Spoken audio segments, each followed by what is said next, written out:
Welcome to the series of mid term exams preparation. आज की video के अंदर आपको MGT 602 का मिड टर्म का सॉल्व पेपर करवाया जा रहा है, जिसके अंदर आपको इंपॉर्टेंट सॉल्व क्वेश्चंस भी करवाए जा रहे हैं और एमसीक्यूज भी करवाए जा रहे हैं। तो सबसे पहले आपके सामने इंपॉर्टेंट क्वेश्चंस हैं जिनके सॉल्यूशंस आपको करवाए जाएंगे एमसीक्यूज के बाद। तो पहला ये कि right advantages of buying in existing business. जो एग्जिस्टिंग बिजनेस है, चलता हुआ बिजनेस है, उसको बाय करने क्या क्या फायदे होते हैं वो लिखना होंगे। उसके बाद ये कि right potential drawbacks of being an entrepreneur. Entrepreneur बनने के सिर्फ फायदे ही नहीं होते बल्कि नुकसान भी होते हैं, तो जो भी पोटेंशियल ड्रॉबैक्स हैं वो लिखना होंगे। उसके बाद ये कि व्हाट इज सक्सेशन, सक्सेशन क्या होती है, और डिस्क्राइब ब्रेनस्टॉर्मिंग। ब्रेनस्टॉर्मिंग जो कि एक टेक्निक या एक टूल हम कह सकते हैं आइडियाज जनरेट करने के लिए, उसको डिस्क्राइब करना है। और उसके अलावा कॉपीराइट को डिस्क्राइब करना है।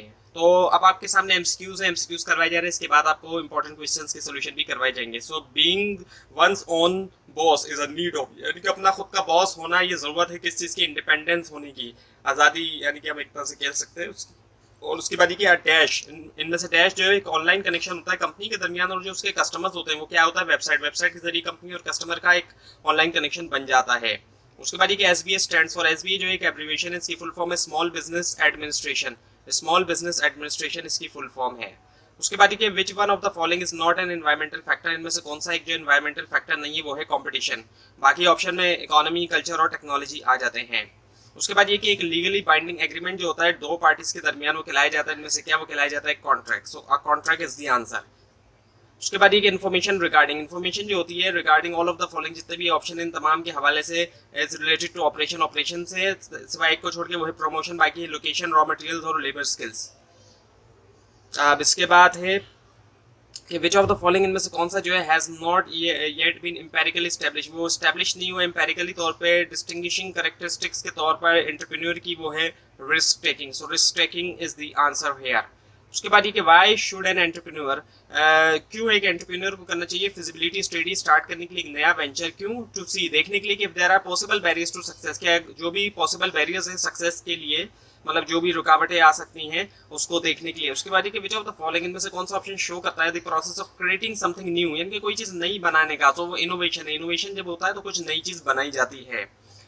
उसके बाद ये विच of the following is not followed in brainstorming. Brainstorming में इनमें से कौन सा जो है वो चीज फॉलो नहीं की जाती। ब्रेनस्टॉर्मिंग का क्वेश्चन भी आएगा, डिटेल क्वेश्चन। तो criticism is done by the group member, criticism इसके अंदर अलाउ नहीं होता। उसके बाद ये which one of the following, इनमें से कौन सा जो है वो प्रोसेस है एंटरप्रेन्योर्स का डेवलप करने का, new products, the process of entrepreneur developing new product that over time make current product obsolete, यानी कि नई प्रोडक्ट जो डेवलप होती है उसकी वजह से क्या होता है कि जो करंट प्रोडक्ट है वो ऑब्सोलीट हो जाती है। सो ये क्रिएटिव डिस्ट्रक्शन है, यानी कि नया मॉडल आता है, नए फीचर्स के साथ एक चीज आती है तो उसका जो करंट जो प्रोडक्ट होती है वो जारी बात है फिर ऑब्सोलीट बन जाती है। तो ये क्रिएटिव डिस्ट्रक्शन का कहलाई जाती है। उसके बाद ये कि आप फाउंडेशन कंपनी, एक फाउंडेशन कंपनी जो फॉर्म्ड होती है through which of the following, इनमें से किसके जरिए, रिसर्च और डेवलपमेंट के जरिए। रिसर्च एंड डेवलपमेंट इसका आंसर हो गया। उसके बाद एक इंडिविजुअल इन्फ्लुएंसिंग, इंडिविजुअल इन्फ्लुएंस कर रहे हैं एंटरप्रेन्योर के करियर चॉइस को और स्टाइल को जाने जाते हैं, इनमें से किसके तौर पे वो रोल मॉडल होते हैं, रोल मॉडल इन्फ्लुएंस कर रहे होते हैं। उसके बाद ये कि एक entrepreneur is also an entrepreneur is also successful, successful भी होता है in international business as well as if he understand, अगर वो अंडरस्टैंड करे क्या तब हो सकता है। Difference of domestic and international business, यानी इन दोनों बिजनेसेस के दरमियान डिफरेंसेस को समझने से ही एक सक्सेसफुली तौर पर जो है सक्सेसफुल होगा एक एंटरप्रेन्योर इंटरनेशनल बिजनेस के अंदर। और अब ये कि विच ऑफ द फॉलोइंग, इनमें से कौन सा जो है ऑप्शन जो है इसको यूज किया जाता है आइडेंटिफाई करने के लिए अपॉर्चुनिटी, वो है all of the given option, यानी कि जिसके अंदर इनपुट फ्रॉम कस्टमर्स है, input from channel members and input from business associate. So all of the given option is the answer. उसके बाद विच ऑफ द फॉलोइंग फैक्टर्स, इनमें से कौन सा फैक्टर जो है हैज अलाउड, अलाउड किया उसने स्मॉल कंपनीज को कि वो एक्ट करे like they are big ones, कि वो बड़ी कंपनीज की तरह है, वो है technology. So technology is the answer. उसके बाद ये कि which of the following factor, इनमें से कौन सा फैक्टर जो does not affect a person, affect नहीं करता एक पर्सन को for being an entrepreneur, entrepreneur होने के लिए, वो है जेंडर। जेंडर से फर्क नहीं पड़ता है, कोई मेल हो फीमेल हो, दोनों ही जाहिर बात है एंटरप्रेन्योर हो सकते हैं। उसके बाद ये कि which one of the factors, इनमें से कौन सा एक फैक्टर जो है शुड बी कंसीडर, उसको कंसीडर करना चाहिए व्हाइल असेसिंग, जब असेस किया जा रहा है जो लोकेशन है बिजनेस की, वो है all of the given option, जिसके अंदर पार्किंग भी है, एक्सेस होना, रोडवेज टू फैसिलिटी और डिलीवरी रेट वगैरह। और अब है what is the process, process क्या है, बाय विच इंडिविजुअल परस्यू करते हैं opportunity without regard to resources they currently control, वो है एंटरप्रेन्योरशिप के जरिए वो परस्यू करते हैं अपॉर्चुनिटीज को। उसके बाद ये कि बीइंग्स वन ऑन बॉस, ये दोबारा रिपीट हुआ, इंडिपेंडेंस होना। उसके बाद ये कि विच ऑफ द फॉलोइंग इनमें से कौन सा ऑप्शन जो है ऑब्स्टेकल है, रुकावट है to going an international business, international business में जाने के लिए, वो है trade barrier. So trade barrier जो है वो रुकावट होती है। और उसके बाद ये कि अच्छा वेबसाइट वाला दोबारा रिपीट हुआ है। और उसके बाद ये कि which one of the following में से कौन सा ऑप्शन जो है वो मेन प्रॉब्लम है एंटरप्रेन्योर के लिए इन द बिगिनिंग स्टेज, जो बिगिनिंग स्टेज है of creating a new venture, वो होती है लिमिटेड रिसोर्सेज जारी बात है लिमिटेड होते हैं। ऐसा नहीं होता कि जारी बात है अनलिमिटेड हो या फिर मतलब बहुत ज़्यादा हो, तो लिमिटेड होते हैं। उसके बाद देखिए SBA स्टैंड्स फॉर, SBA की फुल फॉर्म क्या है, small business administration, small business administration. उसके बाद देखिए विच ऑफ द फॉलोइंग इनमें से कौन सा जो है वो एक एनवायरमेंटल फैक्टर नहीं है, वो है कंपटीशन। बाकी जो है इकोनॉमी, कल्चर और टेक्नोलॉजी। और अब है कि विच ऑफ द फॉलोइंग में से कौन सा जो है बिजनेस अरेंजमेंट, वो बिजनेस अरेंजमेंट होता है in which someone else is allowed, यानी कि किसी दूसरे को अलाउ होता है कि वो यूज करे कुछ जो है कोई चीज ऑफ द कंपनी, वो है लाइसेंसिंग पेज। लाइसेंसिंग पेज जो होता है, लाइसेंस एक तरह से दिया जाता है। अच्छा, अब आपके सामने जो है वो इंपॉर्टेंट क्वेश्चन एंड आंसर है, इनके सॉल्यूशंस आपको करवाए जा रहे हैं। तो पहले ये right advantages of buying an existing business, जो एग्जिस्टिंग बिजनेस से चलता हुआ कारोबार है उसको जब खरीदते हैं तो उसके क्या क्या फायदे हो सकते हैं। पहला फायदा है कि लोकेशन ऑलरेडी स्टैब्लिश है, लोकेशन आपको नहीं ढूंढना पड़ेगी कि कौन सी जो है जाहिर बात है सुटेबल लोकेशन है। और इसके अलावा स्टैब्लिश मार्केट स्ट्रक्चर, जो मार्केट स्ट्रक्चर है वो भी पहले से बना हुआ होता है, उसको दोबारा नहीं बनाना पड़ेगा। एग्जिस्टिंग एम्प्लॉयज, ऑलरेडी एम्प्लॉयज मौजूद हैं, नए एम्प्लॉयज को हायर नहीं करना पड़ेगा। So entrepreneur will only need to continue करने की जरूरत होती है जो एग्जिस्टिंग स्ट्रेटेजी है कि सक्सेसफुल हुआ जाए।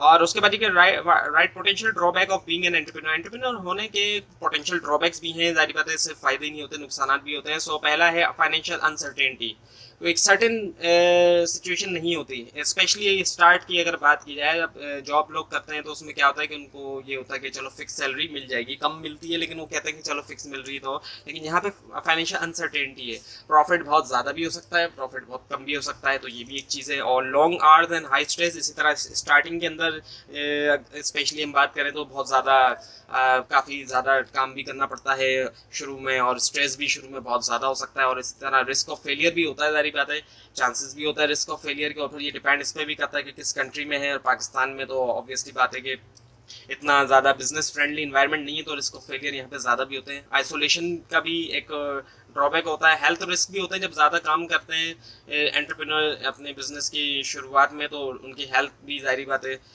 हेल्थ के इश्यूज भी उनको होते हैं। और फिर लिमिटेड रिसोर्सेज होते हैं, रिसोर्सेज हर किसी के पास लिमिटेड होते हैं, कोई अमीर भी होगा तो ऑब्वियसली बात है लिमिटेड ही होंगे उसके पास भी रिसोर्सेज। पैसा है अगर किसी के पास तो उसके पास हर चीज़ नहीं है, हो सकता ना, उसके पास प्लान की कमी है, स्ट्रैटेजी की कमी है, वो इम्प्लीमेंट नहीं कर पा रहा है सही तरह, तो कई सारी चीज़ें होती हैं। और हाई रिस्पॉन्सिबिलिटी भी बहुत ज़्यादा होती है, जहाँ एक तरफ बिजनेस पूरा होता है तो एक तरफ रिस्पॉन्सिबिलिटी भी ज़्यादा होती है। उसके बाद ये कि व्हाट इज सक्सेशन, सक्सेशन क्या है। अब सक्सेशन की अगर हम बात करें, सक्सेसर का वर्ड आपने सुना होगा, सक्सेसर जो होते हैं जब एक शख्स चला जाता है तो उसकी जगह दूसरा आता है, वो सक्सेसर होता है। तो सक्सेशन भी कुछ यही है, यही चीज़ होती है सक्सेशन। इससे मुराद क्या है, प्रोसेस है प्लानिंग का और एग्जीक्यूट करने का, ट्रांसफर ऑफ रिसोर्स होना, रिसोर्सेज का ट्रांसफर होना, वन ऑनर से, एक ऑनर से दूसरी ऑनर तक। वही बात आ गई कि एक से दूसरे तक का ट्रांसफर होना। उसके बाद ये डिस्क्राइब ब्रेनस्टॉर्मिंग। ब्रेनस्टॉर्मिंग क्या है, एक ग्रुप मेथड है जिससे न्यू आइडियाज और सोल्यूशन मिलते हैं, ग्रुप इसके अंदर होता है, ब्रेनस्टॉर्मिंग में ग्रुप होता है। ब्रेनस्टॉर्मिंग मेथड जो है जनरेट करने के लिए न्यू आइडियाज बेस करता है फैक्ट के ऊपर के लोग जो है स्टिमुलेट हो सकते हैं, can be stimulate to greater creativity, बहुत ज़्यादा क्रिएटिविटी तक पूरा करते हुए, by meeting with others and और पार्टिसिपेट करते हुए ऑर्गेनाइज ग्रुप एक्सपीरियंसेस के साथ। Although most of the ideas generated from the group have no basis for further development, बहुत से आइडियाज तो ऐसे होती हैं उनकी कोई बेसिस भी नहीं है फर्दर डेवलपमेंट की। Often a good idea emerges, और अक्सर जो एक अच्छा आइडिया भी इमर्ज होता है। तो इसमें होता है क्या है कि क्रिटिसिज्म अलाउ नहीं होता, इसके अंदर ज़्यादा से ज़्यादा आइडियाज़ को जनरेट किया जाता है। मकसद इस टेक्निक का, इस मेथड का ये होता है कि ज़्यादा से ज़्यादा आइडियाज़ को जनरेट किया जाए, और जब ज़्यादा से ज़्यादा आइडियाज़ जनरेट होंगे तो कोई ना कोई आइडिया ऐसा होता ही है जो कि वर्क कर जाता है। उसके बाद ये डिस्क्राइब कॉपीराइट, कॉपीराइट को डिस्क्राइब करें। सो कॉपीराइट क्या करता है, प्रोटेक्ट करता है ओरिजिनल जो वर्क है ऑथरशिप का, किसी ने अपना जो काम किया जाहिर बात है उसकी प्रोटेक्शन की जरूरत है कि कोई काम उसका कोई चुरा ना सके, कोई कॉपी ना करे। और protection does not protect the idea itself, protection idea को तो खुद प्रोटेक्ट नहीं करती है, लेकिन ये अलाउ करती है किसी दूसरे को कि वो यूज़ करे आइडिया को डिफरेंट मैनर के अंदर। 1980 के अंदर कंप्यूटर सॉफ्टवेयर कॉपीराइट एक्ट जो है वो ऐड हुआ, प्रोवाइड करने के लिए एक्सप्लेनेशन जो है नेचर ऑफ सॉफ्टवेयर प्रोटेक्शन की कॉपीराइट लॉ के अंडर। और जो ऑथर है सॉफ्टवेयर के वो प्रोटेक्ट हुए सिमिलर मैनर के अंदर to the author of artistic work, जो आर्टिस्टिक वर्क के ऑथर है उनके। और आइडिया जो है वो एलिजिबल नहीं है प्रोटेक्शन के लिए, बल्कि जो एक्चुअल सॉफ्टवेयर प्रोग्राम है एलिजिबल है। और पीटीओ जो है इशू करता है रजिस्ट्रेशन जो है सॉफ्टवेयर सोर्स कोड्स के लिए और ऑब्जेक्ट कोड्स प्रोग्राम। और जो प्रोटेक्शन है मटेरियल की इंटरनेट के ऊपर वो बन गई एक इम्पॉर्टेंट इशू। सो न्यूयॉर्क टाइम ने रिसेंटली क्लेम किया कि Amazon.com जो है वो नहीं यूज़ कर सकता। ये जो वेबसाइट है Amazon.com सबसे बड़ी जो ऑनलाइन रिटेलिंग की साइट है रिटेलर्स की। सो ये भी अपने जो बेस्ट सेलर है बेस्ट सेलर की लिस्ट को भी यूज़ नहीं कर सकते उनकी परमिशन के बगैर, विदाउट परमिशन। तो ये थी आज की वीडियो। आपको इस बार में कोई क्वेश्चन है खासतौर पर इसमें कोई मिस्टेक दिखाई दे जरूर हाईलाइट कीजिए। और इस पूरी सीरीज को देखने के लिए और मिड टर्म और फाइनल टर्म एग्जाम्स की प्रिपरेशन के लिए इस चैनल को सब्सक्राइब कीजिए, बेल आइकन के ऊपर क्लिक कीजिए। Thanks for watching this video and best of luck for your exams.